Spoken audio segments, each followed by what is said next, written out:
आज के इस वीडियो में हम बात करेंगे वेक्टर एडिशन पे और रिजल्टेंट वेक्टर क्या होता है ये हम देखेंगे और साथ ही साथ हम ये पता करेंगे कि रिजल्टेंट वेक्टर का जो मैग्नीट्यूड और डायरेक्शन होगा वो हम कैसे पता लगाएंगे। तो सबसे पहले वेक्टर एडिशन ये तो आपको पता ही है क्या है, जोड़ना होता है एडिशन। ये होता क्या है बेसिकली, ये होता है दो क्वांटिटीज का मिला जुला जो स्वरूप होता है वो, जिस प्रोसेस से हम उसे पता करते हैं वो। जैसे कि मान ले सिंपल अगर एग्जांपल कंसीडर करते हैं, आपके पास दो बॉल्स हैं और साथ ही साथ आपको अगर कोई एक और बॉल देता है तो टोटल कितने बॉल्स हो गए उसे पता करने के लिए हम करते हैं addition. The process is addition. So total कितने हो गए, टोटल 3 हो गए, ये तो आपको पता ही है। और अगर कोई स्केलर क्वांटिटी रहता है, हम वैसे तो बात करेंगे वेक्टर एडिशन पे, तो सबसे पहले देख लेते हैं स्केलर क्वांटिटीज अगर रहता है तो दो स्केलर क्वांटिटीज का एडिशन कैसे होता है।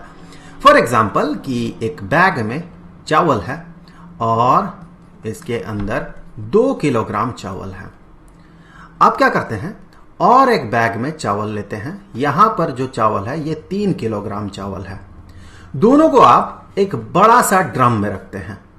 तो जब आप दोनों को यहां से चावल को डालेंगे और यहां से भी डालेंगे तो यहां पर टोटल कितना चावल होगा। ऑब्वियस सी बात है, 3 किलोग्राम और 2 किलोग्राम मिलाकर 5 किलोग्राम चावल होगा। चाहे आप इस वाले चावल को इधर से डालें या फिर इधर से डालें या फिर आप इसे ऊपर से डालें या फिर साइड से डालें, डायरेक्शन से तो कोई फर्क नहीं पड़ता। वैसे स्केलर क्वांटिटी के पास डायरेक्शन कहां होता है, वो तो सिर्फ उसके मैग्नीट्यूड से ही डिफाइंड हो जाता है। सो हम सिंपली भी ये समझ सकते हैं कि 3 किलोग्राम और 2 किलोग्राम चावल एक साथ अगर रखेंगे तो 5 किलोग्राम होगा। 2 + 3 = 5। सो जब स्केलर क्वांटिटीज, दो अलग अलग स्केलर क्वांटिटीज अगर उन्हें एक साथ मिलाया जाए तो उसका रिजल्ट क्या होगा, ये अगर हमें पता करना होता है तो सिंपली हम अलजेब्रिक एडिशन करते हैं। 2 + 3 = 5। हाँ, मुद्दा यही है कि आप किलोग्राम और के साथ किलोग्राम को ही ऐड कर सकते हैं। दैट मीन 2 मासेस को ऐड कर सकते हैं। ऐसा नहीं कि 2 किलोग्राम के साथ आप 5 घंटा टाइम को आप ऐड कर सकते हैं। आप ऐड नहीं कर सकते हैं। दोनों फिजिकल क्वांटिटीज को सेम होना होगा। एडिशन का फंडामेंटल रूल ही यही होता है कि जिन दोनों को हम ऐड कर रहे हैं वो सेम नेचर का होना चाहिए। सो यहां से आगे बढ़ते हैं। तो स्केलर एडिशन में हमने देखा कि ये बड़ा सिंपली हम इसे जोड़ सकते हैं दो क्वांटिटीज को, लेकिन वेक्टर एडिशन इतना आसान नहीं होता है। जैसे कि एक एग्जांपल कंसीडर करते हैं। मान ले एक सरफेस है और इस सरफेस में एक ब्लॉक रखा हुआ है, कुछ ऐसा ब्लॉक रखा हुआ है, ये है वो ब्लॉक। इस ब्लॉक को मान ले आप धकेलेंगे और साथ ही साथ आपका कोई दोस्त भी धकेलेगा, तो ऐसा हो गया ये ब्लॉक। इसे आप दोनों धकेलेंगे, आप और आपका दोस्त। सो यहां से आप इसे धकेल रहे हैं और आपका धकेलने का जो डायरेक्शन है वो डायरेक्शन कुछ इस डायरेक्शन में है। आप इस डायरेक्शन में इस ब्लॉक को धकेल रहे हैं और साथ ही साथ आपका दोस्त आ जाता है, ये भी इसे धकेलता है और आपका दोस्त जो है इसे धकेल रहा है कुछ और ही डायरेक्शन में। तो आपका दोस्त मान ले कि इसे जो धकेल रहा है ये अब कुछ इस डायरेक्शन में धकेल रहा है, इस डायरेक्शन में। तो यहां पर दो फोर्सेस एक्ट हो रहे हैं। एक तो ये वाला फोर्स आप जो लगा रहे हैं, चलिए F1 नाम दे देते हैं इसे, फोर्स तो वेक्टर क्वांटिटी है। और एक फोर्स जो आपका दोस्त लगा रहा है, F2 नाम दे देते हैं इसे। तो ये जो ब्लॉक है, क्या ये F1 के डायरेक्शन में मूव करेगा या F2 के डायरेक्शन में मूव करेगा? आप खुद सोचें। ये ना तो F1 के डायरेक्शन में और ना ही F2 के डायरेक्शन में मूव करेगा, बल्कि ये बीचों बीच कोई एक पाथ में मूव करेगा, कुछ ऐसे डायरेक्शन में मूव करेगा। इसका मतलब कि इस ब्लॉक पे हम मान सकते हैं कोई ऐसा फोर्स अप्लाई हो रहा है इस डायरेक्शन में, जिसके कारण ब्लॉक में मूवमेंट उसी डायरेक्शन में हो रहा है। तो हम कह सकते हैं F1 और F2 दोनों फोर्सेस को मिलाने से एक फोर्स हमें मिलता है जो फोर्स की इस डायरेक्शन में होगा। चलिए उस फोर्स को नाम दे देते हैं F। तो ये F आया कहां से? ये F आया इन दोनों को मिलाने से। तो हम यहां से कह सकते हैं F1 और F2 को ऐड करने से F मिलेगा। लेकिन ये जो एडिशन है, ये जो सम हम कर रहे हैं, ये सिंपल एडिशन नहीं है, ये कुछ स्पेशल एडिशन है। हम आगे देखेंगे क्या है वो। सो अगर F1 और हम F2 को जोड़े तो हमें मिलेगा F। यहां से देखें कि अगर F1 का मैग्नीट्यूड फॉर एग्जांपल हम मान लेते हैं 5 न्यूटन का है और F2 का मैग्नीट्यूड ये 4 यूनिट का है, 4 न्यूटन का है, तो दोनों को मिलाने से 5 न्यूटन और 4 न्यूटन आपको यहां पर 9 न्यूटन नहीं मिलने वाला है, हमेशा नहीं मिलता है, कुछ स्पेशल केसेस में ही ऐसा होता है। क्यों होता है, कैसे होता है, चलिए इसी पे बात करेंगे। तो हमें यहां पर समझना होगा कि हम वेक्टर्स को जोड़ते कैसे हैं। जैसे F1 अगर गिवन हो, F2 अगर गिवन हो, तो F हम कैसे पता करते हैं। तो उसके लिए हम करते क्या है, दो वेक्टर्स अगर हो, यहां पर F1 और F2 अगर है, फिर से मैं ड्रॉ कर लेता हूं कि ये जो है ये F1 है, इस डायरेक्शन में एक्ट हो रहा F1, और F2 जो है F2 इस डायरेक्शन में एक्ट हो रहा है। तो अगर इन दोनों को जोड़ना है, दोनों का एडिशन अगर आपको करना है, परफॉर्म करना है, तो आप क्या करेंगे, आपको करना यह होगा कि इन दोनों में से किसी एक वेक्टर को पहला वेक्टर आप मान ले। तो चलिए मैं इसे पहला और इसे दूसरा वेक्टर मान लेता हूं। आपको करना क्या है कि दूसरे वेक्टर को यहां से शिफ्ट करके, पैरेलली शिफ्ट करके कुछ ऐसे ले जाना है। हम इसे पैरेलली शिफ्ट करेंगे, तो हमने इसे पैरेलली शिफ्ट करके कुछ ऐसे भेज दिया ताकि पहला वेक्टर का जो हेड है, हेड कौन सा होता है, हेड होता है ये वाला पार्ट, एक एरो का ये वाला पार्ट हेड होता है, जिस डायरेक्शन में वो मूव कर रहा है वो वाला पार्ट, और उसके ऑपोजिट डायरेक्शन में जो होता है, जैसे कि ये उसका टेल है। तो यहां पर पहले वेक्टर के हेड के साथ दूसरे वेक्टर के टेल को जोड़ दें। अब जहां से हमने शुरुआत किया था, पहले वेक्टर से जो हमने शुरुआत किया था, पहले वेक्टर के टेल से जहां से शुरुआत हो रहा है वहां से फाइनल पोजीशन तक, दैट मीन दूसरे वेक्टर के हेड तक जोड़ते हुए एक वेक्टर बनाए, ये होगा इसका रिजल्ट। दैट मीन ये दो वेक्टर्स मिलके आपको एज रिजल्ट ये वाला वेक्टर दे रहा। यहां पर ये जो फोर्स मिल रहा था आपको, रिजल्टेंट फोर्स इसे हम कहते हैं, जो दोनों का रिजल्ट होगा, दोनों को जोड़ने से जो रिजल्ट होगा, इस रिजल्टेंट फोर्स का डायरेक्शन होगा कुछ ऐसा और उसका मैग्नीट्यूड होगा कुछ इतना। तो आप यहां से देख ले, रिजल्टेंट फोर्स का डायरेक्शन कुछ इस डायरेक्शन में होना चाहिए। तो अब हम ये देखने वाले हैं कि ऐसा क्यों होता है। ऐसा क्यों होता है, इसे समझने के लिए हम एक सिंपल एग्जांपल कंसीडर करेंगे डिस्प्लेसमेंट का। आप मान ले कि एक चींटी को ऑब्जर्व कर रहे हैं। तो एक चींटी यहां पर है, आप सुबह 10 बजे देखते हैं कि चींटी वहां पर है। अब आगे आप ये पाते हैं कि 11 बजे चींटी यहां तक पहुंच जाती है, यहां तक। सो ये आपने देखा 11 बजे। इसका पाथ कुछ भी हो, चलिए इसका पाथ मान लेते हैं ऐसा था, लेकिन हम अगर डिस्प्लेसमेंट पता करें तो डिस्प्लेसमेंट हम कैसे पता करेंगे। डिस्प्लेसमेंट होता क्या है, इस पॉइंट से इस पॉइंट का डिस्प्लेसमेंट। डिस्प्लेसमेंट वेक्टर क्वांटिटी होता है, इसके पास मैग्नीट्यूड और डायरेक्शन दोनों होता है। इसका मैग्नीट्यूड क्या होता है, इसका मैग्नीट्यूड होता है इनिशियल पोजीशन से फाइनल पोजीशन का जो डिस्टेंस है वो। ये तो हो गया इसका मैग्नीट्यूड, चूंकि ये वेक्टर है तो इसे एरो से हम डिनोट करेंगे। और इसका डायरेक्शन क्या होता है, इसका डायरेक्शन होता है from the initial point two the final point. तो इसका डायरेक्शन हो गया ये। तो ये हो गया वेक्टर, कौन सा वेक्टर, डिस्प्लेसमेंट वेक्टर। आपने चींटी को ऑब्जर्व किया 10 बजे से 11 बजे तक, सुबह 10 से 11 बजे तक, तो ये हुआ चींटी का डिस्प्लेसमेंट। भले ही इसका पाथ कुछ भी हो, ऐसा हो चींटी का पाथ कुछ भी हो, पाथ डिस्प्लेसमेंट पाथ पे डिपेंडेंट नहीं होता है। अब आगे आप फिर से ऑब्जर्व करना शुरू करते हैं और आप 12 बजे तक इसे ऑब्जर्व करते हैं। आपने देखा कि चींटी जो है 12 बजे यहां पहुंच जाती है, यहां पर। तो अब इसका डिस्प्लेसमेंट कितना हुआ, 11 से 12 बजे तक डिस्प्लेसमेंट कितना हुआ। अभी टाइम कितना है, अभी टाइम है 12, दोपहर के 12 बजे। तो अगर आपसे पूछा जाए 11 बजे से 12 बजे तक डिस्प्लेसमेंट कितना हुआ, तो आप कहेंगे 11 बजे से 12 बजे तक का डिस्प्लेसमेंट मतलब इनिशियल पोजीशन ये, फाइनल पोजीशन ये। तो 11 से 12 बजे तक का डिस्प्लेसमेंट होगा यहां से लेके यहां तक, कुछ ऐसा।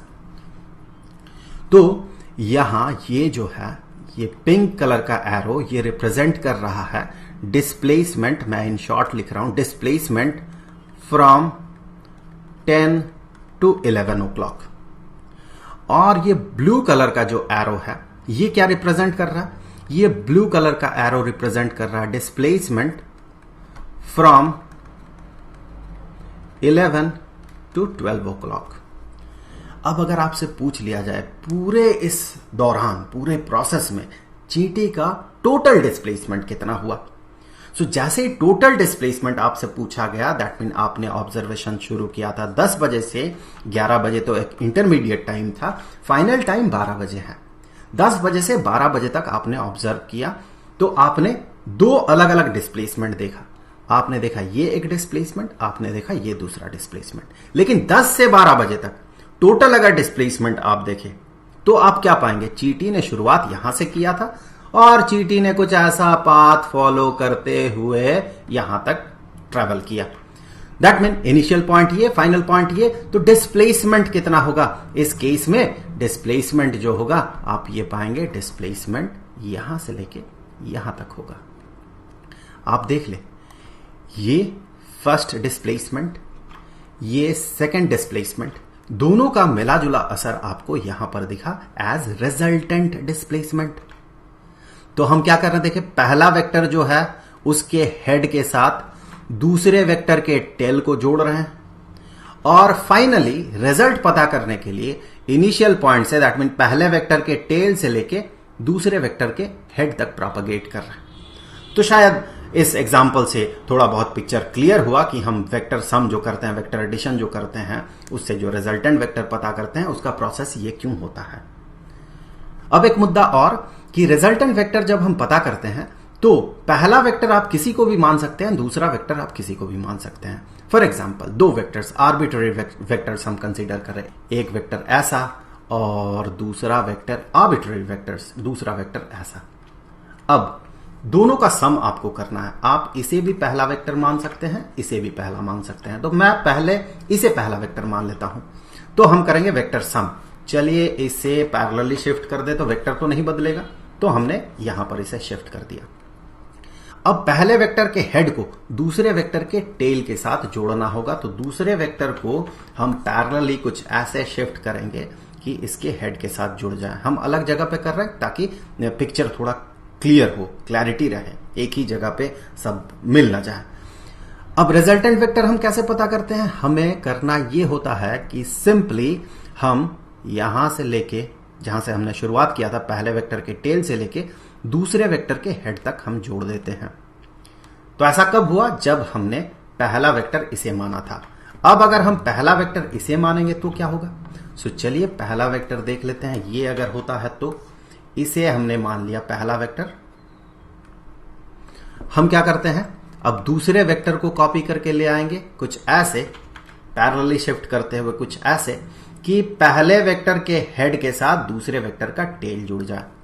और अब हमें करना यह होता है कि जहां से हमने शुरुआत किया था, दैट मीन ये पॉइंट जहां पहले वेक्टर का टेल है, यहां से दूसरे वेक्टर के हेड को मिला दे, आपको मिलेगा एक वेक्टर। क्या ये वेक्टर और ये वेक्टर एग्जैक्टली सेम है? आपको दिख भी रहा है सेम है। चलिए एक बार टेस्ट कर लेते हैं। तो इसे अगर मैं इसके साथ देख ले, वही है, इसी के साथ अगर कंपेयर करूं तो आप पाएंगे एग्जैक्टली सेम वेक्टर है। और साथ ही साथ वेक्टर को अगर हम पैरेलली शिफ्ट करते हैं तो वेक्टर नहीं बदलता है। दैट मीन ये वेक्टर और ये वेक्टर दोनों सेम वेक्टर्स हैं, चाहे उसका इनिशियल पोजीशन कुछ भी हो। सो इस तरह से हमने देखा कि दो वेक्टर्स में से किसी को भी हम पहला वेक्टर मान सकते हैं। यहां से आगे बढ़ते हुए चलिए ये देख लेते हैं कि अगर तीन वेक्टर्स हो, उन्हें अगर जोड़ना हो तो हम क्या करेंगे। तो उसके लिए चलिए ये हो गया पहला वेक्टर मान ले, और ये हो गया दूसरा वेक्टर मान ले, और साथ ही साथ ये हो गया तीसरा वेक्टर। तीनों एक ही पॉइंट में एक्ट कर सकता है। दैट मीन कि कुछ ऐसा सिचुएशन हो सकता है कि ये यहां पर एक्ट करे, एक ही पॉइंट में एक्ट कर रहा तीनों, लेकिन हम तो पैरेलली शिफ्ट कर सकते हैं। और ये जो है एक्ट कर रहा है यहां पर एक बॉडी पे, ये तीनों एक्ट कर रहा है। वो बॉडी कुछ ऐसा है, वो बॉडी कुछ ये है मान ले।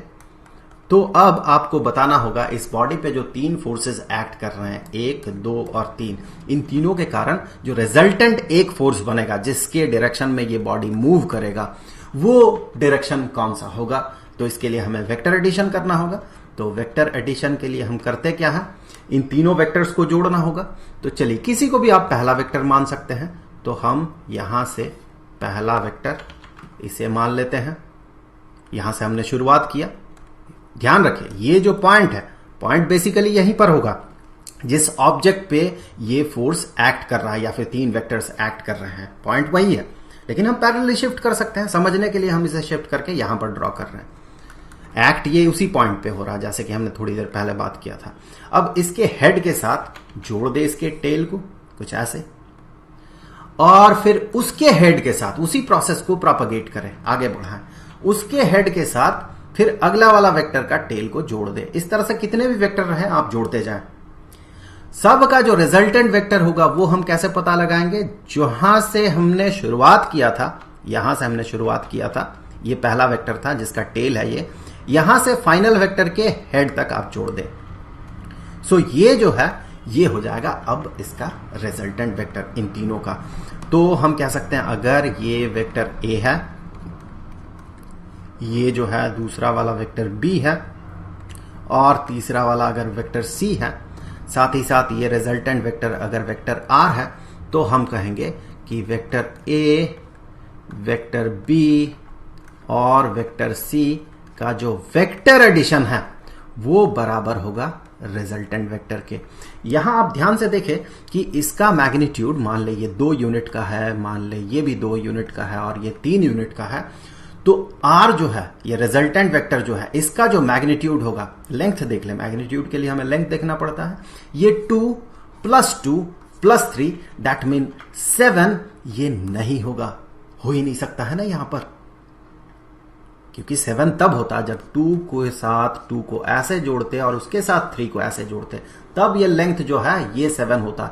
लेकिन ये 2 है मान ले, फिर 2 को इधर ले जाएं, फिर 3 को इधर ले जाएं, तो ये जो डिस्टेंस है ये 7 नहीं हो सकता है। सो इस तरह से ये 7 तभी होता, दैट मीन ये वेक्टर एडिशन जो है ये स्केलर रूल या फिर कहें अलजेब्रिक एडिशन तभी हो सकता है। अलजेब्रिक एडिशन क्या है कि 2 + 2 + 3 = 7, ये हो गया algebraic addition. So vector addition algebraic rule तभी फॉलो करेगा जब सारे के सारे वेक्टर्स जो है एक ही डायरेक्शन में एक्ट करें। 2 यूनिट का, 2 यूनिट का और 3 यूनिट का एक साथ जोड़े तो आपको यहां पर जो रिजल्टेंट वेक्टर मिलेगा ये 7 यूनिट का मिलेगा। लेकिन हमेशा ऐसा नहीं होगा, ये एक स्पेशल केस है, ये स्पेशल केस में ही ऐसा होता है कि ये अलजेब्रिक एडिशन फॉलो करता है, वरना वेक्टर एडिशन जो है ये एक स्पेशल तरह का एडिशन होता है, इसका स्पेशल प्रॉपर्टीज होता है जिस पे कि हमने बात किया है।